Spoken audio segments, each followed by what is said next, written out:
ಅಧಿಕಾರದಲ್ಲಿರುವಂಥ party ಬೇಗುದಿಯಲ್ಲಿ ಬಿದ್ದಿರುವುದರಿಂದ ಒಳ ಹೊಡೆತಗಳು ಜಾಸ್ತಿ ಆಗ್ತಾ ಇರೋದರಿಂದ ಆಡಳಿತದ ಮೇಲೆ ಬಹಳ ದುಷ್ಪರಿಣಾಮವನ್ನು ಬೀರ್ತಾ ಇದೆ. ಕಾಂಗ್ರೆಸ್ ಪಾರ್ಟಿ ಕಾರಣದಿಂದಾಗಿ ಭ್ರಷ್ಟಾಚಾರ ಹಾಗೂ ಅನೇಕ ರೀತಿಯಾದಂಥ ಹಗರಣಗಳು, ಸರ್ಕಾರಿ ಯಂತ್ರದ ಮೇಲೆ ಕಂಟ್ರೋಲ್ ಇರಲಾರದಂಥ ಒಂದು ಸ್ಥಿತಿ ಬಂದಿದೆ.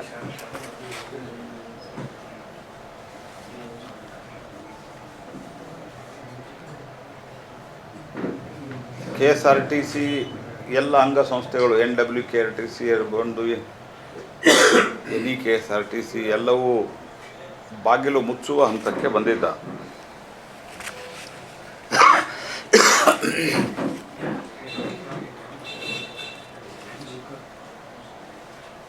ಕಾಂಗ್ರೆಸ್ ಪಾರ್ಟಿ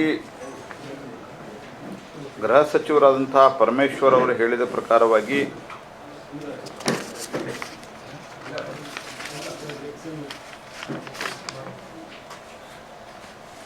ನಾವು ರಾಜಕಾರಣ ಮುಚ್ಚಿಟ್ಟು ಮಾಡೋದಿಲ್ಲ, SC/ST ದಲಿತರ ಕುರಿತಾದ ಸಮಾವೇಶ ಸಹಿಸಲ್ಲ ಅಂತಂದರೆ ಅದಕ್ಕೆ ಉತ್ತರ ಕೊಡುವ ಶಕ್ತಿ ನಮಗಿದೆ ಅಂತ ಹೇಳಿದ್ದಾರೆ. ಯಾರು ಸಹಿಸಿಲ್ಲ ಅನ್ನೋದು ಸ್ಪಷ್ಟಪಡಿಸ್ಬೇಕಲ್ಲ ಅವರು. ಮತ್ತು ಕಾಂಗ್ರೆಸ್ ಪಾರ್ಟಿಗೆ ಮತ್ತು ನಾನು ದಲಿತ ಸಮುದಾಯಕ್ಕೆ ಹೇಳೋದು, ಕಾಂಗ್ರೆಸ್ ಪಾರ್ಟಿ ಎಂದೂ ನಿಮ್ಮ ಪರವಾಗಿಲ್ಲ, ಇದು ಯಾಕೆ ನೀವು ಭ್ರಮೆಯೊಳಗಿದ್ದೀರಿ ಅನ್ನೋದು ನಾನು ನಿಮಗೆ ಅತ್ಯಂತ ವಿನಯಪೂರ್ವಕವಾಗಿ ಹೇಳಲಿಕ್ಕೆ ಬಯಸ್ತೀನಿ. ಕಾಂಗ್ರೆಸ್ ಪಾರ್ಟಿ ಡಾಕ್ಟರ್ ಅಂಬೇಡ್ಕರ್ ಅವರು ಸಂವಿಧಾನ ಸಭಾ ಸದಸ್ಯರಾಗುವುದಕ್ಕೆ ತಡೆದಂಥ ಪಾರ್ಟಿ. ನಾನು ಸಾಯಂಕಾಲ ಭಾಷಣದಲ್ಲಿ ವಿವರವಾಗಿ ಹೇಳ್ತೇನೆ.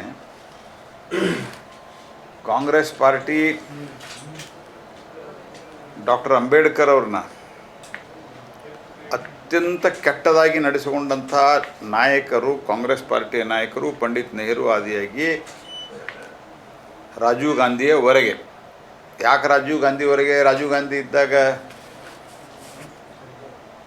ಅಂಬೇಡ್ಕರ್ ಅವರು ಇರಲೇ ಇಲ್ಲ ಅಂತ ಕೆಲವರು ಪ್ರಶ್ನೆ ಮಾಡುವರು. ಅಂಬೇಡ್ಕರ್ ಅವರು ಇದ್ದ ಸಂದರ್ಭದಲ್ಲಿಯೂ ಸಹಿತ, ಇಲ್ಲದೇ ಇದ್ದ ಸಂದರ್ಭದಲ್ಲಿಯೂ ಸಹಿತ ರಾಜೀವ್ ಗಾಂಧಿ ಕಾಲದಲ್ಲಿ ಭಾರತ ರತ್ನ ಅವರಿಗೆ ಕೊಡಲಿಲ್ಲ, ಲೋಕಸಭೆಯಲ್ಲಿ ಸೋಲಿಸಿದರು. ಆನಂತರ ಅವರು 2047ರಿಂದ ಏನೋ 46-47ರಿಂದ ಏನೋ ಒಂದು ಸರ್ಕಾರ, ಇಂಟೀರಿಯಂ ಸರ್ಕಾರ ಇತ್ತು, ಎಲ್ಲ ಪಾರ್ಟಿಯನ್ನು ಒಳಗೊಂಡಂಥ ಸರ್ಕಾರ. ಆ ಸರ್ಕಾರದಲ್ಲಿ ನೆಹರು ಅವರ ಈ ಸಾಮಾಜಿಕ ಸಮಾನತೆಯ ನೀತಿಯನ್ನು ಸಾಮಾಜಿಕ ಪಕ್ಷಪಾತವನ್ನು ವಿರೋಧಿಸಿ, ಸಾಮಾಜಿಕ ಸಮಾನತೆಯ ಪಕ್ಷಪಾತವನ್ನು ವಿರೋಧಿಸಿ, ಅವರ ನಿಲುವುಗಳನ್ನು ವಿರೋಧಿಸಿ ಡಾಕ್ಟರ್ ಬಾಬಾ ಸಾಹೇಬ್ ಅಂಬೇಡ್ಕರ್ ರಾಜೀನಾಮೆ ಕೊಟ್ಟಾಗ ಅವರ ರಾಜೀನಾಮೆಯಿಂದ ಯಾವುದೂ ನಷ್ಟ ಆಗಲ್ಲ ಅಂತ ಹೇಳಿಕೆ ಕೊಟ್ಟಂಥವರು ಪಂಡಿತ್ ನೆಹರು ಅವರು.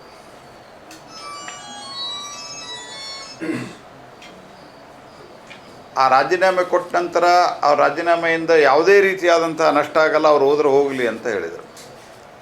ಆನಂತರ ಲೋಕಸಭೆಯಲ್ಲಿ 2 ಬಾರಿ ಅವರನ್ನು ಸೋಲಿಸಿದರು. ಕೊನೆಗೆ ಕಾಂಗ್ರೆಸ್ ಪಾರ್ಟಿ ಒಂದು ಸುಡುವ ಮನೆ, ಅದರಲ್ಲಿ ಯಾರೂ ದಲಿತರು ಹೋಗಬಾರ್ದು ಅಂತ ಕರೆ ಕೊಟ್ಟದ್ದಿದೆ ಡಾಕ್ಟರ್ ಬಾಬಾ ಸಾಹೇಬ್ ಅಂಬೇಡ್ಕರ್. ಅವರ ಬಾಬಾ ಸಾಹೇಬ್ ಅಂಬೇಡ್ಕರ್ ಅನ್ನುವಂಥ ಒಬ್ಬ ಮಹಾನ್ ವ್ಯಕ್ತಿಯ ಬಗ್ಗೆನೇ, ಅಂಥ ಒಬ್ಬ ತೇಜಸ್ವಿ ಪುರುಷರ ಬಗ್ಗೆನೇ ಕಾಂಗ್ರೆಸ್ ಪಾರ್ಟಿ ಸಹನ ಮಾಡಿಲ್ಲ. ಕಾಂಗ್ರೆಸ್ ಪಾರ್ಟಿ ಡಾಕ್ಟರ್ ಬಾಬಾ ಸಾಹೇಬ್ ಅಂಬೇಡ್ಕರ್ ಅವ್ರಿಗೆ ಮಾನ್ಯತೆ ಕೊಡಲಿಲ್ಲ, ಬಾಬಾ ಸಾಹೇಬ್ ಅಂಬೇಡ್ಕರಿಗೆ ಗೌರವ ಕೊಡಲಿಲ್ಲ. ಅಂದರೆ ನಿಮಗೆ ಕೊಡ್ತದೆ ಅನ್ನುವಂಥ ಭ್ರಮೆಯೊಳಗಿದ್ದಾರೆ ಇವತ್ತಿನ ಕೆಲವು ದಲಿತ ಮುಖಂಡರು ಅಥವಾ ದಲಿತ ಜನ. ಅವರಿಗೆ ಸ್ವಲ್ಪ ಭ್ರಮೆ ಹುಟ್ಟಿಸಿದ್ದಾರೆ. ನಾನು ಅದಕ್ಕೆ ದಲಿತ ಸಮುದಾಯಕ್ಕೆ ನಾನು ಹೇಳಲಿಕ್ಕೆ ಬಯಸ್ತೀನಿ, ಕಾಂಗ್ರೆಸ್ ಪಾರ್ಟಿಯಿಂದ ನೀವು ದೂರ ಬಂದಷ್ಟು, ರಿಸರ್ವೇಷನ್ ವಿರೋಧಿಸಿದವರು ನೆಹರು ಅವರು, ರಿಸರ್ವೇಷನ್ ವಿರೋಧಿಸಿದವರು ರಾಜೀವ್ ಗಾಂಧಿಯವರು. ರೆಕಾರ್ಡ್ದಲ್ಲಿದೆ, ಭಾಷಣ ಇದೆ. You can look for the records in the parliament. ರೆಕಾರ್ಡ್ದಲ್ಲಿ ದಲಿತರಿಗೆ OBCಗಳಿಗೆ ರಿಸರ್ವೇಷನನ್ನು ವಿರೋಧ ಮಾಡಿದಂಥವರು ಪಂಡಿತ್ ನೆಹರು ಮತ್ತು ರಾಜೀವ್ ಗಾಂಧಿ. ನೀವು ನೋಡ್ತಿದ್ದೀರಾ, ಇದು ನ್ಯೂಸ್ 88 ಕನ್ನಡ, ಸುದ್ದಿಯ ಜೊತೆ ಸದಾ ನಿಮ್ಮೊಂದಿಗೆ.